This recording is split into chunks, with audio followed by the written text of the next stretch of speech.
He's mixing with flair. Every sip's a moment. We're happy to share liquid lunch. Pour it smooth, let it flow. Friends round the table where the good times grow. Raise a glass, let the worries slip away. Liquid lunch, we're living for a day. The clock don't matter, we're lost in the vibe. Jazz in the air, feel the soul come alive. From martinis to bourbon, we're riding the wave. Stealing this hour, it's the freedom we crave.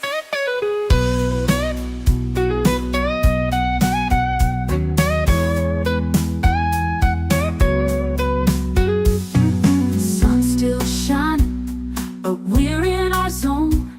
This bar's our shelter, our temporary home. One more round before the world calls us back. Savor the moment, keep the blues in the rack. We'll laugh and we'll toast till the afternoon fades. Memories made in these liquid escapades. Liquid lunch, pour it smooth, let it flow. Friends round the table where the good times grow. Raise a glass, let the worries slip away. Liquid lunch, we're living for today. So here's to the daylight, the drinks and the fun. Our liquid lunch, till the next one comes. With a wink and a smile, we'll be back real soon. Chasing that jazz under the high noon.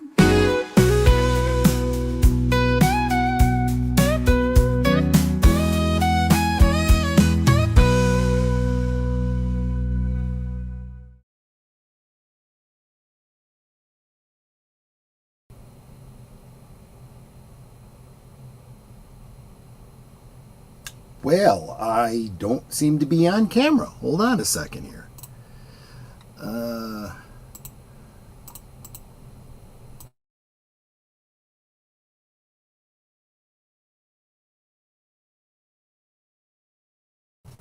There we go. That's a little bit better. That's a little bit better. Okay, I'm gonna definitely need a sound check after that little mishap. Let me know if I'm 5x5, if the volume is okay, or if I need to adjust. Looks like it's coming through okay on my end, but I need you guys to confirm for me. Yes! Deactivate cloaking device. Da! Salute. And welcome to my Klingon brother, Mark Melnikoff. Good to see you, my friend. I'm going to give everybody a little chance to get in here by taking the time to say hi to everyone, starting with my lovely wife, Netter of Netters Network, who claims me as the love of her life. I love you too, sweetie. And of course, she says like, share, subscribe, become a member. Yes, I am absolutely driving for members right now. I absolutely need the support in any way I can get it. Let me tell you. And as I said before, PJ of Orville Nation, good to see you, my friend. And where'd he go? He says I look fine. I look fine. Well, you know, you can see me at all. That's the issue now. In fact, there we go. While that on-air sign is still lit up, I want to make sure it's in camera. Mark says he's just dropping in to hit the like button. Took Julie out to a nice late breakfast. She deserves it after all the crap she put up with from me. Yes, I would imagine that is probably the case. You can be trying. I know that, but I speak as one who empathizes. Absolutely, I understand. Yes, and what was I? There's something I wanted to share with Mark. Oh, yeah, I saw the articles you sent me. Haven't had a chance to look at them yet. And just a note on Geeky Geezers to everyone in general. I'm always open to you guys forwarding articles to me that you think would be, good for Geeky Geezers or whatever. just so you know, I can't use them all, and even when I submit them to Boomer, he has veto power on that. So sometimes they don't make it through, but I always give you attribution as a contributor if you do share an article or point out someone that requires an in memoriam. I hate seeing that, but we need it. We always need it. Wilkie's Movies and Music is here. He says, hey y'all, hey Wilkie's Movies and Music, make sure you are subscribed to his channel.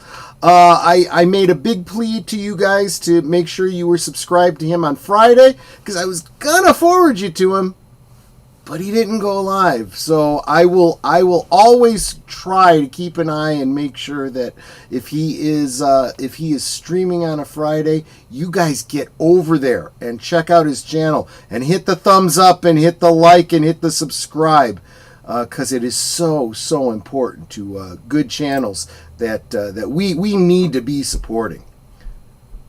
75% of my outgoing email is to you. Yeah, I would say about 75% of my incoming mail is from you, and that includes all the junk mail that I get too. So just wow,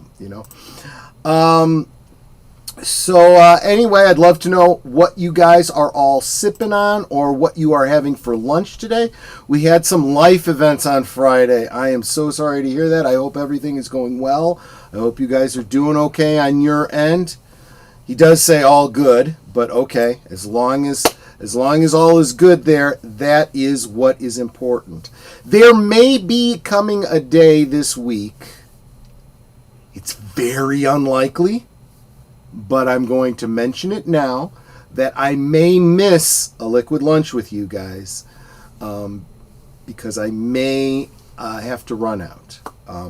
I don't anticipate that. Even if I do have to run out during the day, I don't think it's going to impact lunchtime. But just saying, it could always happen.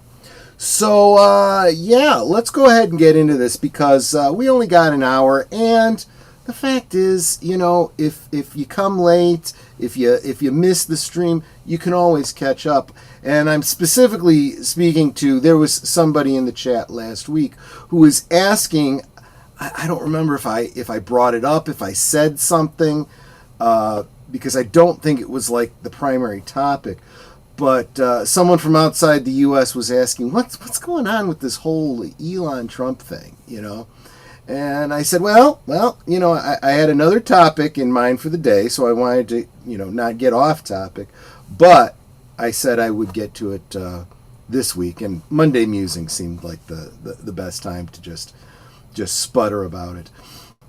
Because let's face it, I'm not looking at any articles, I'm not pulling up anything, we don't have any solid information other than a lot of speculation. We can do our own speculating. In fact, I'd like to think my speculation is better than some people's observations, because you can ask Mark, he'll tell you. I have this way of looking at things and correlating them with history and making very, very good predictions. But it also means that I tend to play the odds. So I do come off like C-3PO, surviving an asteroid field. No. But I may quote you the odds. So there's two primary schools of thought. What's that? You're good specs indeed, my friend. Thank you so much. So there's two schools of thought on this whole situation with Elon and the Don.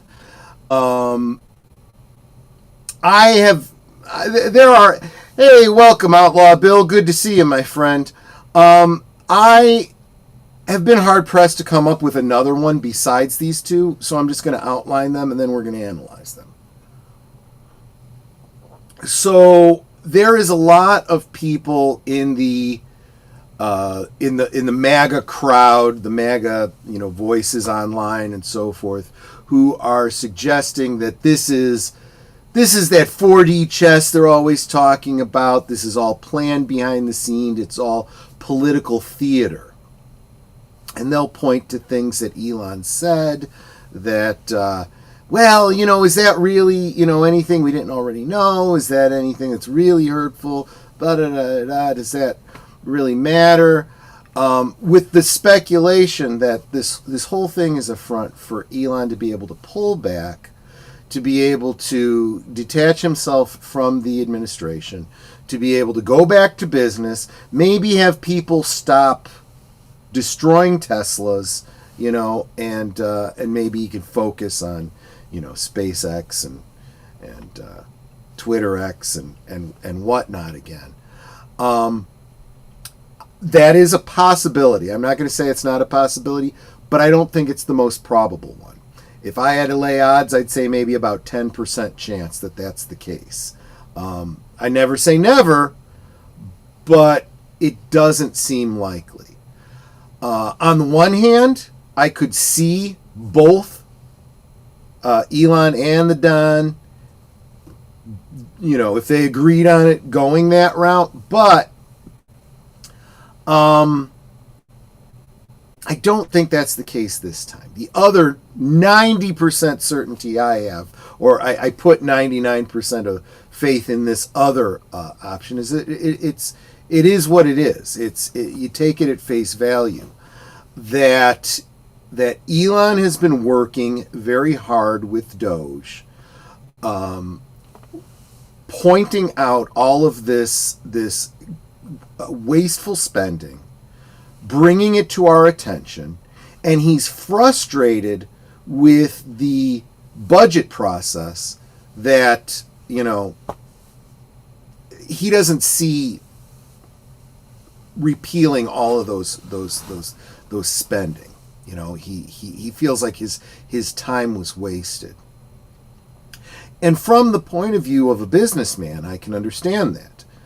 If you are an executive of a company, right, and you bring in an auditor to that, this is a great point, and I'm going to come back to this one. In fact, I'm even going to star this because I want to come back to that. Let's put a pin in that for a second. If you own a large business, Fortune 500 or something like that, and you bring in an outside auditor and you find millions and millions of dollars of waste. I say millions because I'm talking about a company. I have to scale it down. We're actually talking about trillions of dollars, but ratios, right? So if you brought in, an outside auditor and found millions of dollars of waste in your company, you would immediately shut that down, right? You would say, not another penny to this, not another penny to that. It's done, and the people responsible being fired. And I do believe that there is a vast majority of the country, of the electorate, that feel the same way. They want those wasteful spending cuts immediately, and they want the people responsible to be charged, with crimes. That's the idealist. And it's fine for you to be an idealist. It's really not fine for someone in the administration to be an idealist. And that's what Elon is doing. He's being an idealist. We need him to be a pragmatist. Okay? He needs to look and say, okay, these are long-term goals. What can we do now? What can we eliminate now? What can we make happen now? The fact is, just revealing this wasteful spending in and of itself is a victory. The fact that the American public is aware of it and can't go, that's fake news, that's fake news. The proof is there. Okay? That in and of itself is a victory. That will affect future elections, and that should result in people of good conscience contacting their representatives and saying, okay, I know about this. What are you doing about this? If you say nothing, I plan to vote for the other guy next time. And that doesn't mean necessarily the other party. It means I'll vote in a primary against you. Let's start seeing some things happen. let me get back to. I saw Curtis jump in there. Good to see you. How many billions do you think Elon has lost because he has been working with Doge? Well, if you look at Wall Street, you could see that fluctuate on a daily basis. You can't do that. You cannot do that. When he has something happen, you see a big dip in Tesla. We also saw a huge increase when he signed on to the administration. Though that's Fugazi numbers, right? That's for the day traders that go, oh, it jumped up. I'm going to sell now and make $1 billion right now. Oh no, I've lost everything because I just lost $1 billion. No, it's going to continue to climb. That stuff is Fugazi in the middle. Okay, and let's face it. If you're paying attention to the modern privatized space race, if you were going to throw your money into it, I'd be throwing it into SpaceX because Bezos is effing up left and right between the space chicks that saved the world by getting shot out of a cannon virtually. I mean, and then not being able to rescue those folks on the space station because his ship don't work. I mean, Elon kind of won that one. Unless you were Disney, in which case you could call it the Acolyte. Yeah, exactly. And welcome, Matanui. Good to see you. I don't want you to think I didn't notice you there. Yeah, he lost money, but not in the long run. Not in the long run. It's not anything that's going to matter. But I do want to get back to what PJ said earlier. He's very, very emotionally invested. So I do think there is that. He's letting his idealism outweigh his pragmatism. And when you do that, you have a tendency to do something that's very, very dumb. And I do think Elon's a smart guy, but he's got some definite blind spots. And he's definitely got some impulse control too. He's admitted it himself. He is doing what I see a lot of voters claim to be doing, and that is throwing out the good because it's not perfect.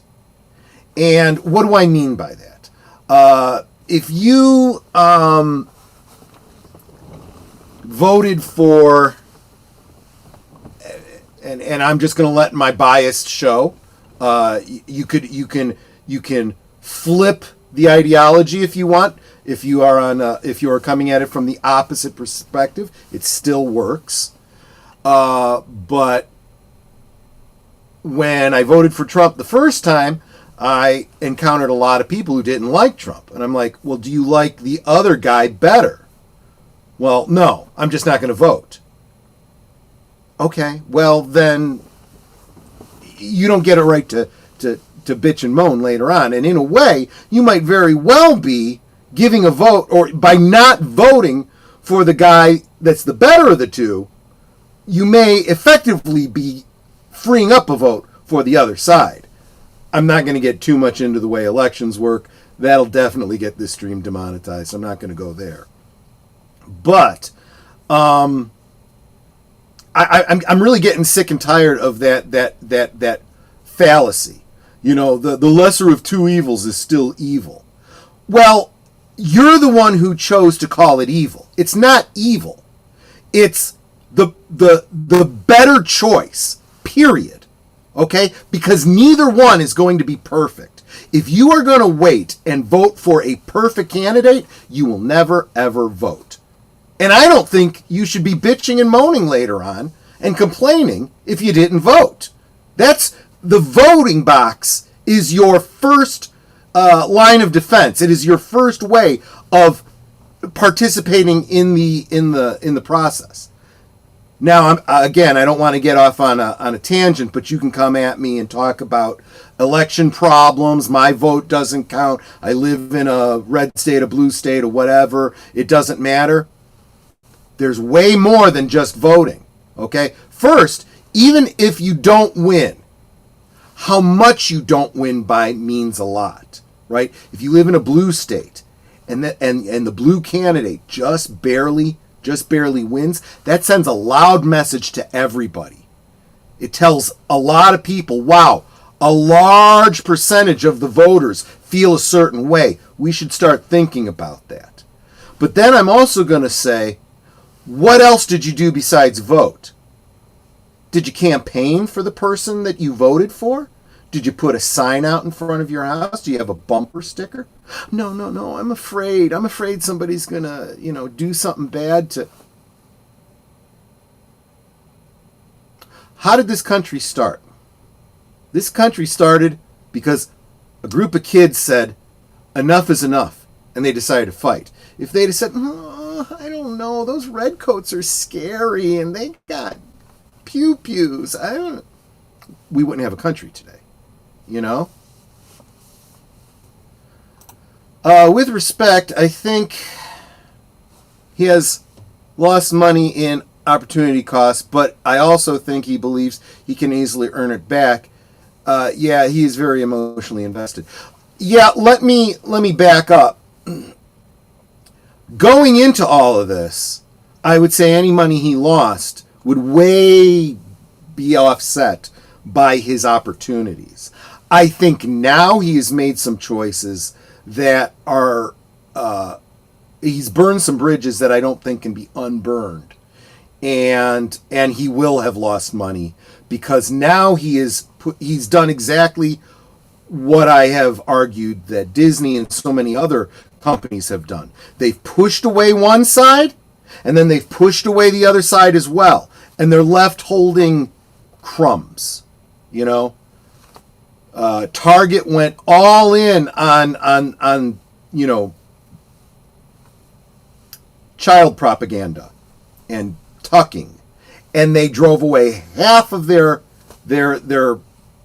prospective customers for a certain audience. And now that they're trying to pivot, they're losing that audience as well. So they lose, right? And I feel like that's what Elon is doing too. He's not going to get back the people he lost by siding with Trump. And then he's going to push away the people that, are siding with Trump. So, I mean, it's not a good idea from money, but I don't think money is his motivating factor. Don't think it ever has been. Never has been. Trump isn't perfect. Let's side with the let's side with the Orange Man Bad team. Yeah, I see what you're that's it. That's exactly it. That's exactly it. He's not perfect, therefore he's absolute evil. And that's ridiculous. That's absolutely not true. Right? My mom isn't perfect. Not by a long shot, even though she thinks she is. She's not perfect. But I love her, and I don't believe she's evil. And I'll side with her every single time. Right? That's kind of the point of the expression, they're both bad, but which one is not as bad? Yes, Matanui, you're absolutely right. The problem is that that's how a rational person thinks. But there's so many irrational people that say, the better of two evils is still evil, therefore they're evil. No. It's better to say, neither one's going to be perfect. Which one is a little bit closer to perfect? I'm going to side with that one. Yeah, you're exactly right on that, Matanui.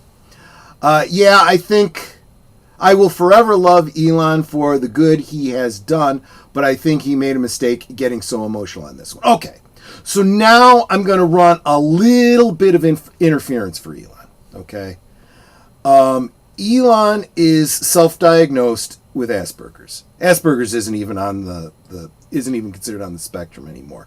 I think that's wrong-headed, although at the same time I do think the concept of the autism spectrum is flawed to begin with. But let's just put that aside. He has a personality type, and you don't easily overcome that, even when you are aware of it and you are trying, right? He's an emotional man. He's a reactionary man. Like I said, he's more of an idealist than a pragmatist. Is he shrewd as a businessman? Yes. What also helps him is I don't think that making money is his primary goal. And when that's the case, ironically, you end up being better at making money because it takes money to make money. You got to gamble. You got to gamble. And if you're not willing to gamble big, you're not ever going to win big. And you may not lose big either, but it's all in what you're willing to do. And the wealthiest people that were self-made took a lot of risks. It's very easy in retrospect to look back at somebody who bet everything. Look at George Lucas. George Lucas bet everything on Star Wars, bet everything on holding on to the merchandising rights that nobody else thought had any value, and he ended up building a multi-billion-dollar empire. He wasn't looking to do that. He was looking to make the thing he wanted to and keep control of it. And because he was not motivated by money as much as he was by what he wanted to do, it paid off for him. I see Elon doing a lot of that same stuff. He, with his robotics, with his electric cars, basically the technology, he's very much. I hate to draw this analogy, but he's like a real world Tony Stark. He's like, I want to see this happen, so I'm going to try to make it happen, and I got the money to throw at it to make it happen.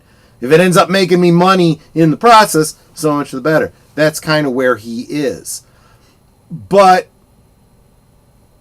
because of that idealism, and because he has seen a lot of the woes that we have, some of them very personally, the whole situation with his kid getting, rearranged, by the ex, and the whole, what does he call it, the woke mind virus. He feels horrible about that. That he didn't see it coming, that he didn't protect his kid, and so he feels very strongly about those kinds of things, and he wants it all wiped out now, and not realizing that this whole woke mind virus he's talking about didn't happen overnight either. It took generations. I mean, you could go back to the Cold War. You could go back to the 60s and the counterculture. You can go back to all of that stuff. And it all laid a seed that germinated over time until it infiltrated our government, until it infiltrated our public school systems, warping people's thought processes. You don't undo that overnight with the wave of a pen. We said it when Obama did it. It's like everything you do with a pen can be overturned by the next guy, And now the courts are trying to fight that until it gets to the Supreme Court and goes, no, that's exactly how it works. You want something to become a law, you go talk to the legislature. They're the ones that got to make that happen. The judges can't decide from the bench what is and is not law. That's not how it works, So thank you, Founding Fathers, for giving us this 3-ring circus. It's the most stable yet goofy way of doing government. It really is. The only thing I know about Asperger's makes me do it occasionally, hyperfixate. And honestly, there is a school of thought that says because Asperger's goes oftentimes very hand in hand with OCD, right? This fixation. And so in fiction, we have seen people using Asperger's, using obsessive compulsive disorder as a character trait in the hero to turn them into, like, for example, Monk, right? Makes him a super detective. He's not functional in society because of his OCD, but it gives him a skill that allows him to, see details that other people's don't see, and thereby solve crimes, right? What was the other one? The Good Doctor, kid with Asperger's that, some sort of OCD related autism. He didn't understand. He didn't have emotional connection to his patients, but boy, could he diagnose. Does it work that way in reality? Usually not. But there does tend to be some artistic skill. There does tend to be some benefits, But again, these things are a spectrum. It's true of all of you as well. Are you better at things you don't like doing or things you do like doing? Right? If things come easily to you, you enjoy them more and you do them more and you get better at them. If it's really, really hard to do something, you don't do it as much and you're never going to get good at it. That's why most of us don't exercise the way we should. Just saying. Who are the ones that do find exercise easy and natural? Well, those that have a built-in, genetic predisposition to see quick gains from exercise. And those are your athletes. Those are your Olympic gold medalists and whatnot,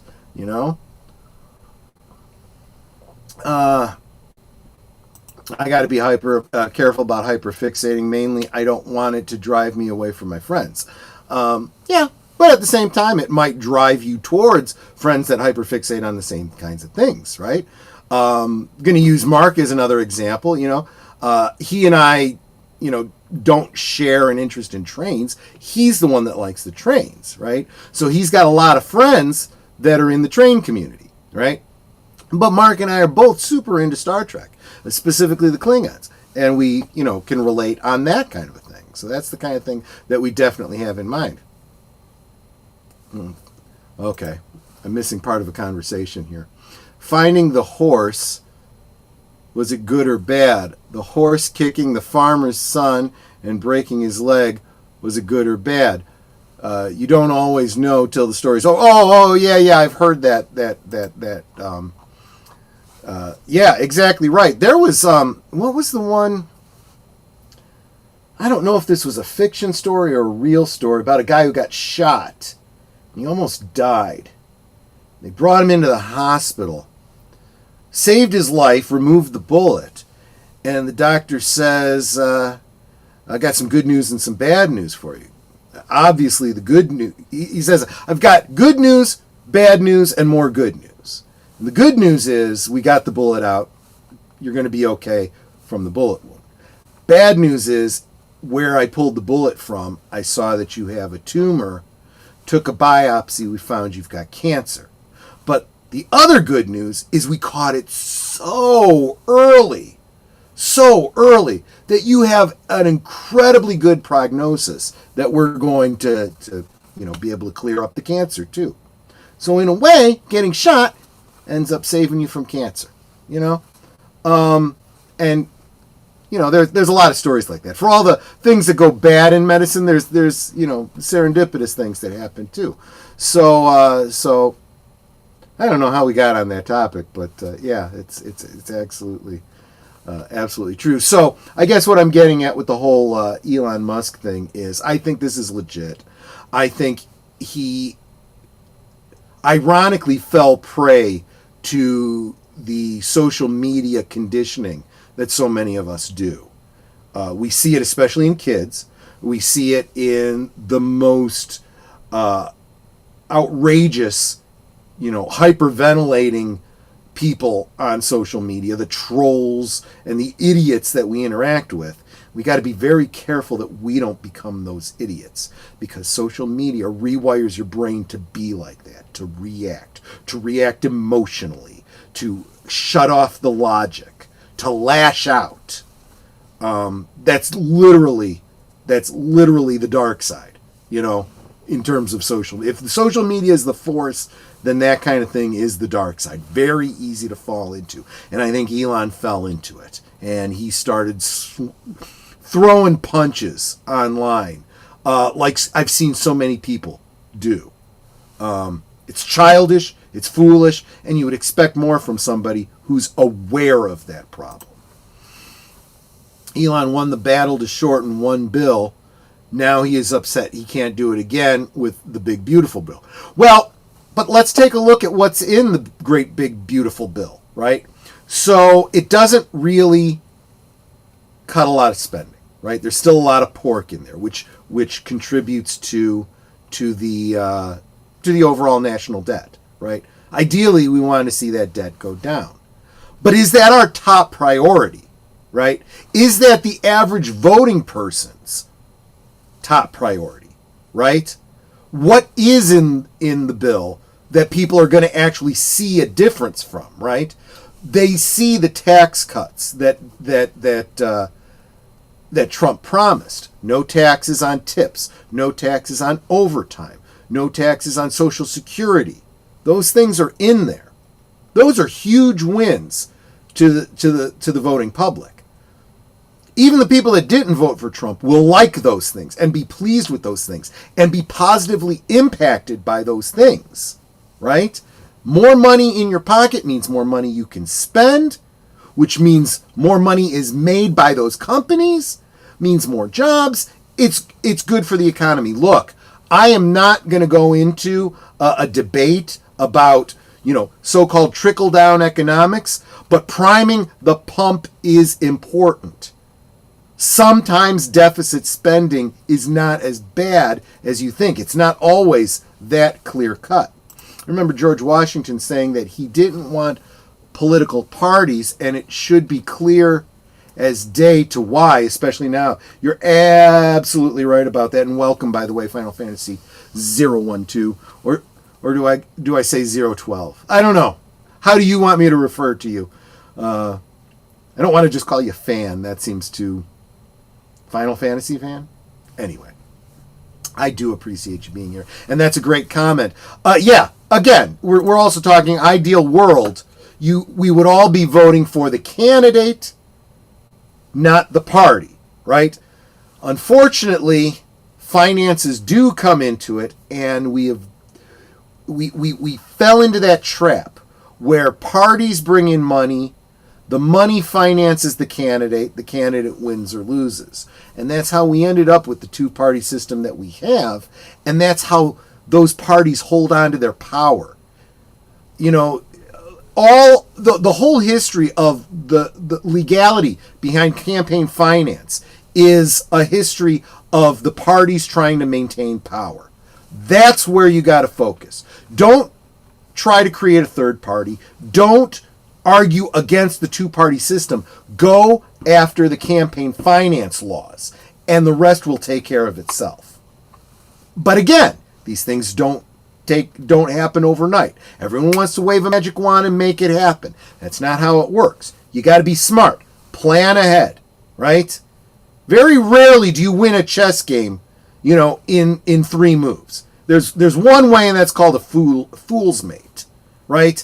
But if your opponent knows the specific combination to bring about a fool's mate, it ain't going to happen. You've got to plan way down the line if you want to win that game. And everything you want to do in politics is one chess game. You've got to plan it out way in advance. And calling it chess is way oversimplified. It's like multi-dimensional, multi-time, non-linear chess is what it is. Infinite number of combinations and probabilities that you've got to take into account when you put together your strategy. And I would argue, I may be wrong about this, but it may actually have worked out better that Trump didn't win in the 2020 election, or that it was taken from him, depending on your perspective and your belief on the system, because it gave him the time he needed to recognize who had sold him out, to make better choices. He didn't make all better choices. He made some of the same mistakes again, but he made more good choices. He formed coalitions with the other side, right? I'm talking about Tulsi Gabbard and Robert Kennedy Jr. Those were invaluable. It showed somebody who's willing to step across the aisle and help people realize this isn't left and right anymore. You know, it's about sense versus insanity. You know, the sensible people came together, and the insane people in both parties are at the far extremes, you know, coming to the center. Final Fantasy fan is fine. Thank you. Thank you, my friend. I have a lot of people, too, that, like, change their names, sometimes subtly, and it'll be a while before I catch on, and they're like, whatever you call me is fine, as long as we know who you're talking about.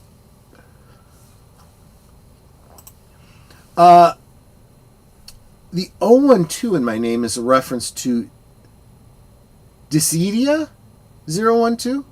One of my favorite Final Fantasy games. Gotcha. Yeah, I don't know the gaming. Maybe Boomer would have picked up on that better than I would. Yes, and Tulsi is a hottie, too. Of course, I said the same thing about Sarah Palin when she was running for vice president. When she says drill, baby, drill, I get, a different idea. But anyway, yeah, so I think that's where we are. I did want to address what I think's going on with Trump and Elon, but moreover, I wanted to get across the message of don't go down that road of expecting perfect and holding out for perfect and letting good slip by you, right? I think too many people do that in their dating life. They do that in their professional lives, in just too many areas, right? Well, I won't settle for less. Well, then you'll do without, possibly forever. There is no such thing as perfect. There really isn't. But there is an Alabama song. She's close enough to perfect for me. And you got to find what's close enough to perfect. That's all I'm getting at. It's what I wish Elon would have done. Now, is there a road back for him? If this was anyone else, I'd say no. But Donald Trump has a long history of keeping his hand open, not closing any doors, leaving them open, being willing to forgive. He doesn't forget, but he'll forgive. And if Elon wants to work with the administration again going forward, or at least be friendly to it, I believe that's absolutely open to him. My prediction is that's not what's going to happen. I think that Elon is going to calm down, realize he probably made a mistake. He's going to stop sniping at Trump and keep a low profile. But he is going to continue to focus on the things that he does well, that do contribute to society as a whole. I think he's going to continue to shepherd X as a bastion for free speech. He's going to make sure to continue to use that to fight the so-called woke mind virus. And those are net positives. He's going to continue his, push for Mars, because that's really the only way that something like that's going to happen. We need a modern day space race. And if you look at what China's doing, we got it. So it's got to start happening.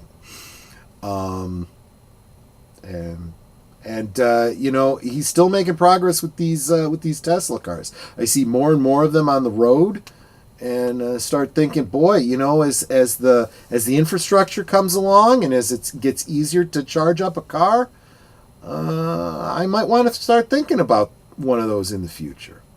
Start doing my research on what kind of wear and tear those things get. You have all different kinds of parts and labor and wear on an electric car than you do on an internal combustion engine.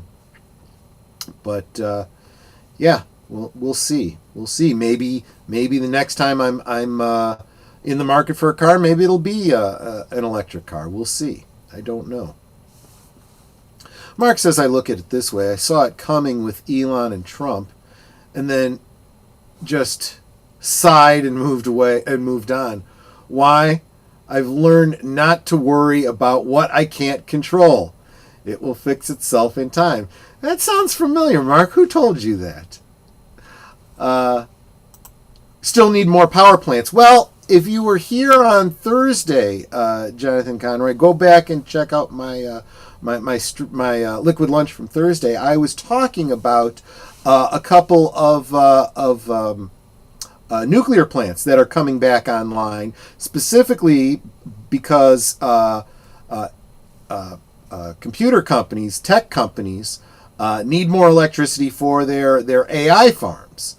And as those two things start working together, you're going to see a whole lot more nuclear power plants. The whole mentality is shifting about nuclear power. And many of the long-held myths from the boomers and Gen Xers are going away, either because they're getting educated and changing their mind, or they themselves are going away because that's how time works. And the younger generations are looking at nuclear power and going, hey, clean, cheap energy. So what's the problem? You know? So, yes, you're absolutely right, Jonathan. We're going to see a lot more power plants coming online. They're going to be nuclear. They're going to be beneficial for the environment. They're going to lead to a lot of electricity. And when electricity is cheap, who needs petroleum? Well, we'll still need petroleum because you still want plastics. We haven't given up on plastics yet. Until we find a substitute for that, we'll still need oil. People forget as they're going, no, carbon zero, no oil, blah, blah, blah, save the world. And the clothes that they're wearing and the containers that their food is in and they're drinking from are all made of plastic. It's like, you're the biggest hypocrite, Seriously, you got the Swedish troll on a boat going out to Gaza because hippie, and they're burning gas to get there on a ship that's made out of petroleum products, to deliver things that are all wrapped in petroleum products. How friggin' brilliant is that? Oh no, not carbon capture. Yikes. I didn't say anything about carbon capture. Carbon capture happens naturally on its own. That's what plants are for crying out loud. People think they're so smart by coming up with this special concrete that will take carbon out of the air. You know what else takes carbon out of the air? Trees. Grass. Duh. I don't know. People are dumb. People are dumb. And do you know where most of the photosynthesis on the planet happens? It's not trees. It's not grass. It's not even on the land. It's the algae in the oceans. It's the algae in the water. That's where most of the carbon cycle happens. Just saying. Greta Tone Deaf and friends are being shown films from October 7th before being deported. She's a disgusting person. Yeah.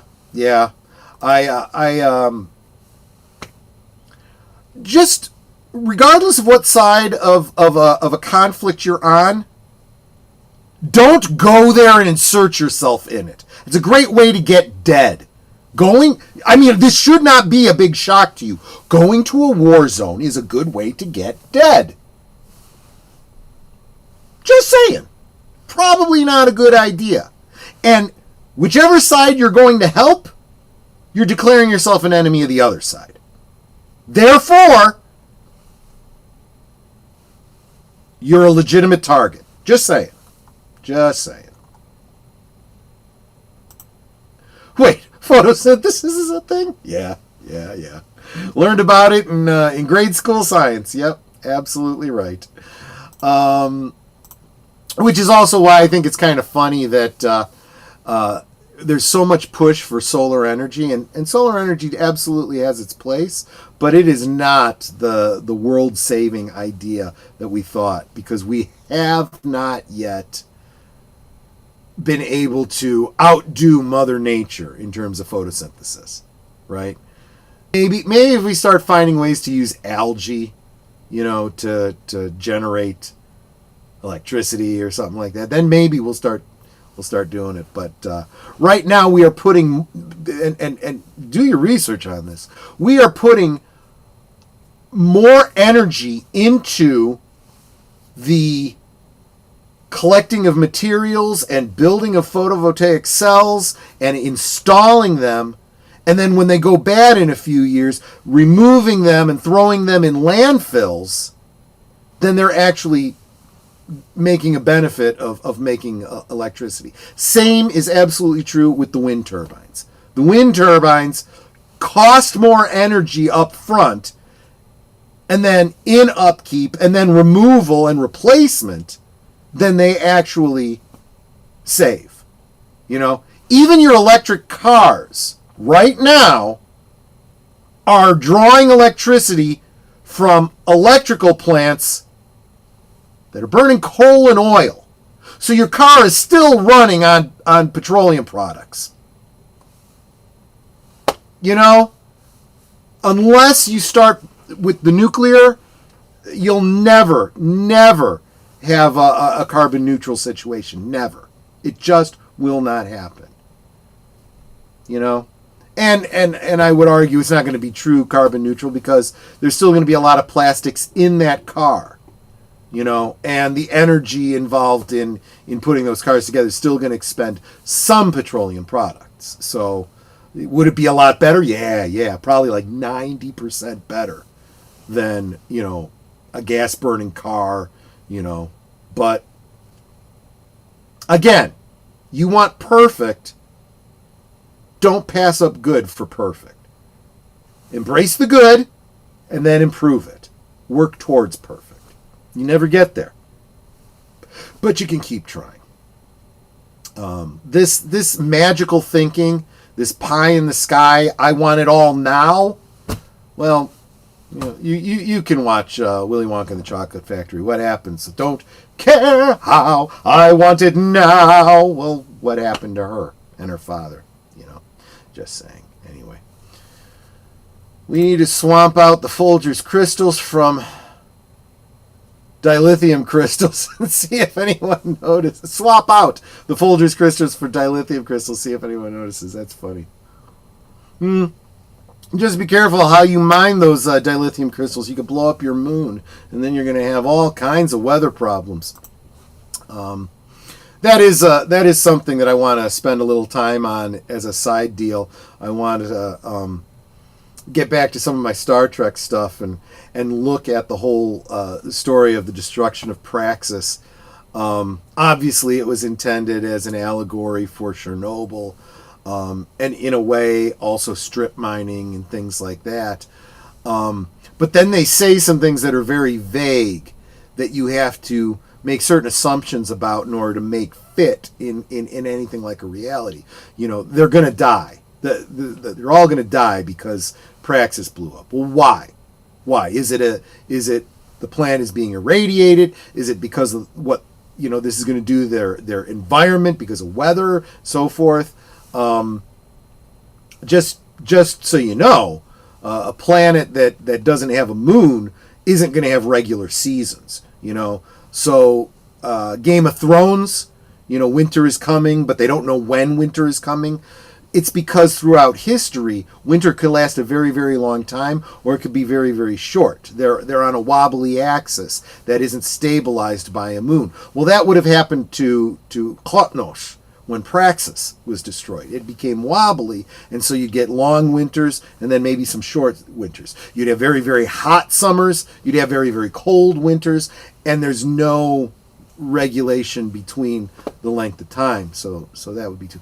Yeah, I'm doing all this talking, and I should be making a video about this. So anyway,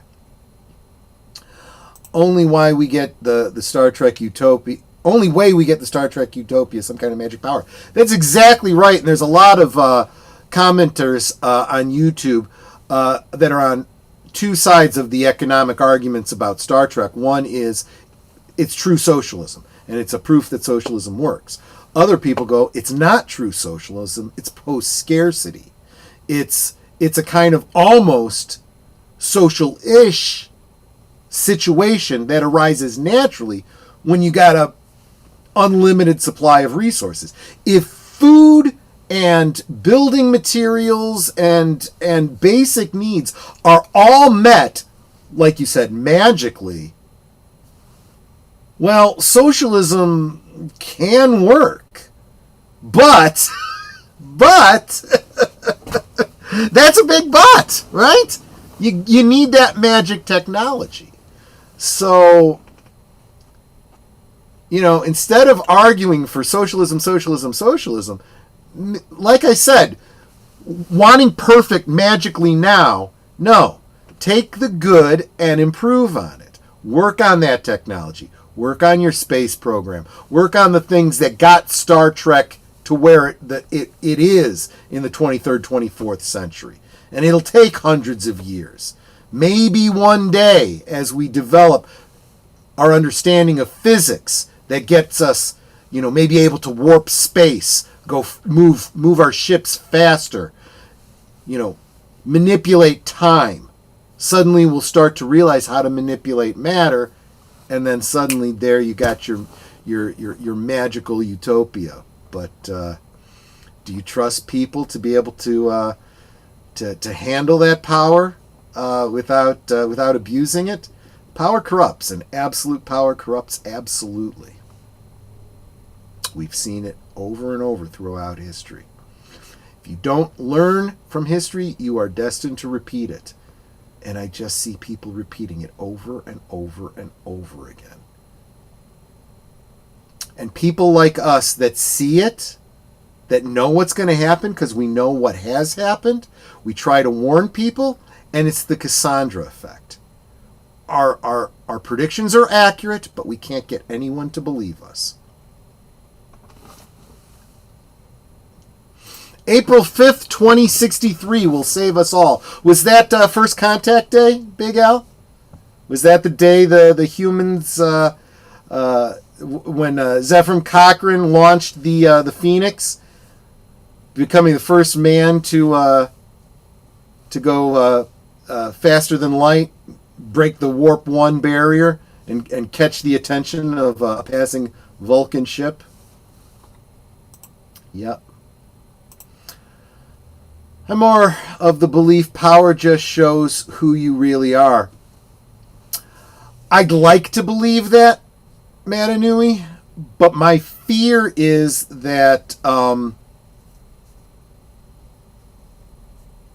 it's easier to be good when there are consequences. When you are stripped of consequences because of an abundance of power, everyone tends towards their baser instincts.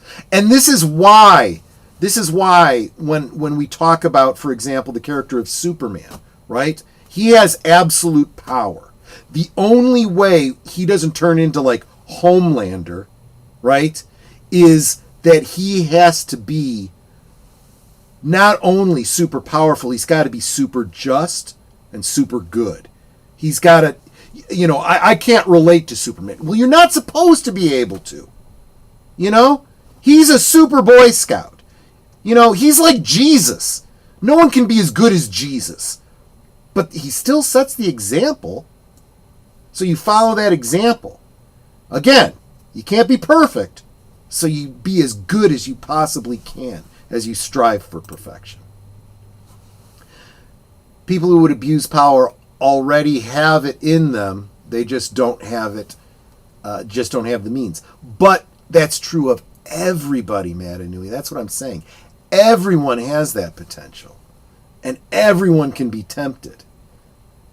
Some are easier to tempt than others, but everyone can be tempted. Only if the Vulcans don't land in the mirror universe. Yeah, yes. Absolutely. The temptation when I saw that one episode of Enterprise, In a Mirror Darkly, was to believe that that's where the mirror universe started.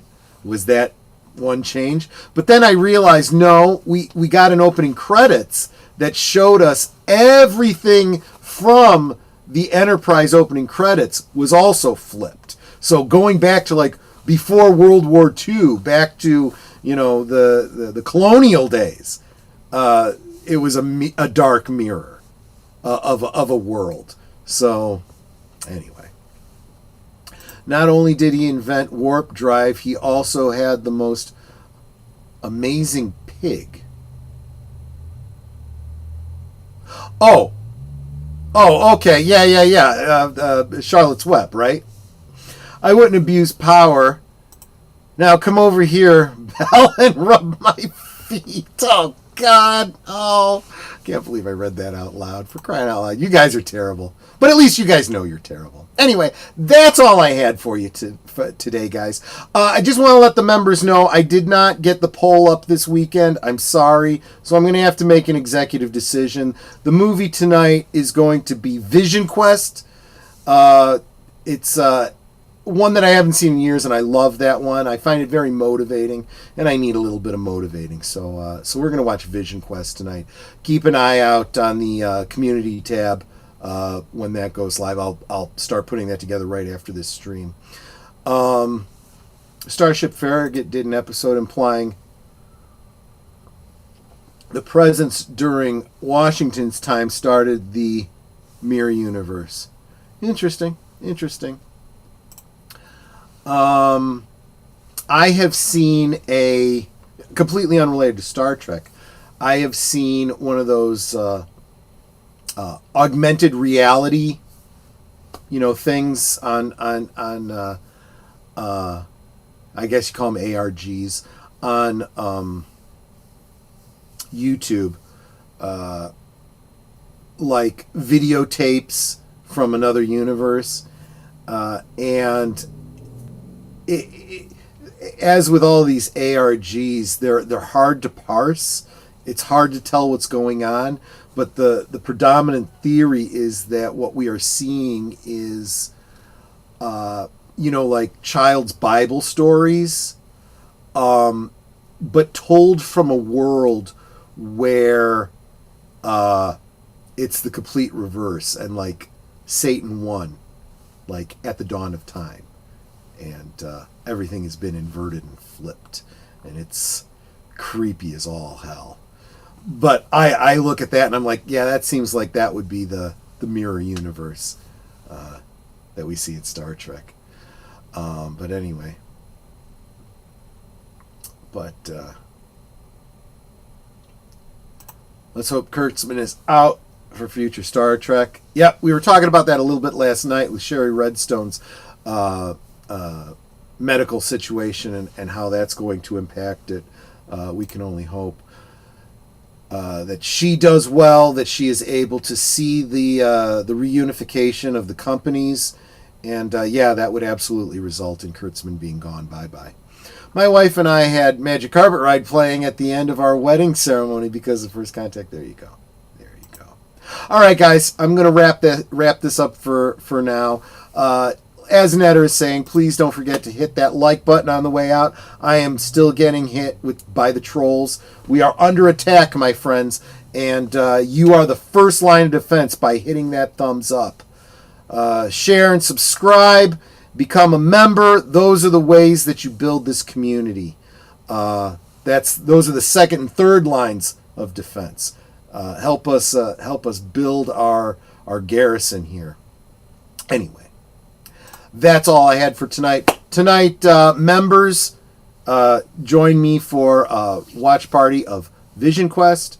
Tomorrow night, live from Sparkwood 21, the second half of the Spice Diver edit of Dune, followed by the next episode of Twin Peaks. Guys, I thank you all so much. You guys are all wonderful. Love you so much. Salute. See you on the next one.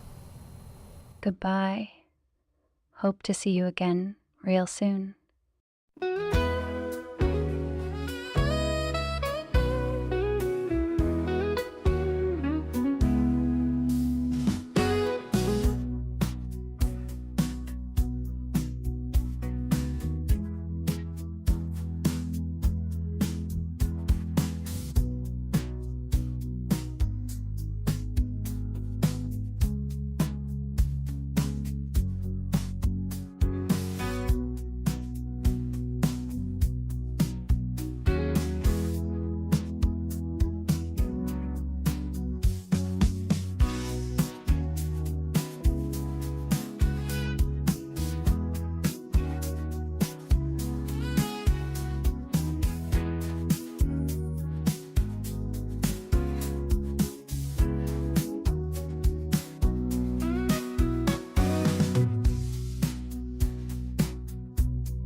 So here's to the daylight, the drinks and the fun, our liquid lunch till the next one comes.